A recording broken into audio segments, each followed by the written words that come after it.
वटपौर्णिमेच्या दिवशी तुम्ही कोणत्या रंगाचे कपडे घालणार आहात? कारण मंडळी, फक्त पूजा करूनच नाही तर या दिवशी योग्य शुभ रंग परिधान केल्यानेही माता सावित्री आणि वटवृक्षाची कृपा प्राप्त होते असे धर्मशास्त्रात सांगितले जाते. पण अनेक महिला नकळत अशुभ रंगाची निवड करतात आणि त्यामुळे शुभ फळांपासून वंचित राहतात. 2026च्या वटपौर्णिमेला कोणते रंग तुमच्या सौभाग्यात भर घालू शकतात?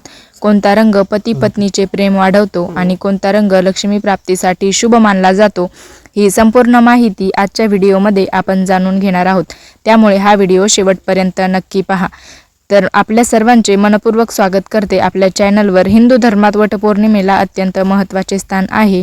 या दिवशी विवाहित स्त्रिया आपल्या पतीच्या दीर्घायुष्यासाठी आणि अखंड सौभाग्यासाठी वडाच्या वृक्षाची पूजा करतात.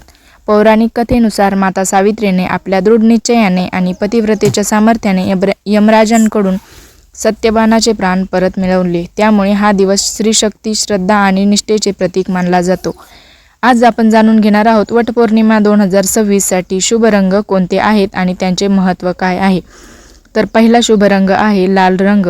वटपौर्णिमेसाठी लाल रंग सर्वात शुभ मानला जातो.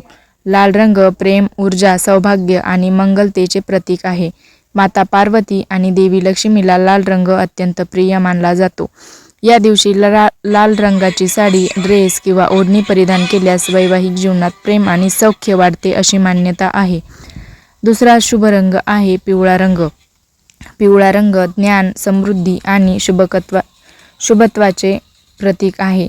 भगवान विष्णू आणि गुरुग्रहाशी संबंधित हा रंग घरात सकारात्मक ऊर्जा निर्माण करतो. पिवळ्या रंगाचे वस्त्र परिधान केल्याने आर्थिक प्रगती आणि कुटुंबात आनंद टिकून राहतो असे मानले जाते.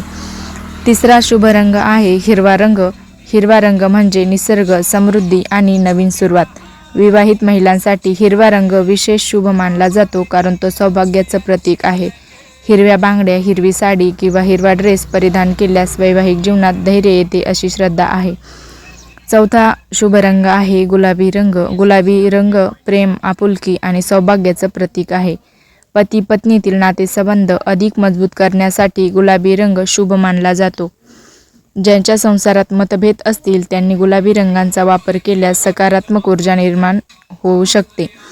आणि मंडळी, पाचवा शुभ रंग आहे केशरी. तर केशरी रंग अध्यात्म, त्याग आणि सकारात्मकतेचे प्रतीक आहे. या दिवशी केशरी रंग परिधान केल्यास मन प्रसन्न राहते आणि देवकृपा प्राप्त होते अशी श्रद्धा आहे. मंडळी, हे झाले सगळे शुभ रंग. पण तुम्ही नेमकं कोणते रंग टाळायचे आहेत? तर काळा रंग शक्यतो टाळावा. काळा रंग नकारात्मकता आणि शोकाचे प्रतीक मानला जातो. तसेच अतिशय गडद राखाडी रंगही या दिवशी टाळण्याचा सल्ला दिला आहे. पूजा करताना लक्षात ठेवायच्या काही गोष्टी तर पहा. स्वच्छ स्नान करूनच पूजा करा. वडाला 7 किंवा 108 प्रदक्षिणा घाला. सावित्री सत्यवानाची कथा ऐका. पतीच्या दीर्घायुष्यासाठी मनोभावे प्रार्थना करा. शक्य असल्यास लाल किंवा हिरव्या बांगड्या परिधान करा. मंडळी, वटपौर्णिमेच्या दिवशी श्रद्धा आणि भक्ती सर्वात महत्त्वाची असते, पण त्यासोबत शुभ रंगाचा योग्य वापर केल्यास या दिवसाचे आध्यात्मिक महत्त्व आणखी वाढते. तुम्ही यंदा वटपौर्णिमेला कोणत्या रंगाची साडी किंवा ड्रेस परिधान करणार आहात? आम्हाला कमेंटमध्ये नक्की सांगा. व्हिडिओ आवडला असेल तर लाईक करा. चॅनलला सबस्क्राईब करायला विसरू नका.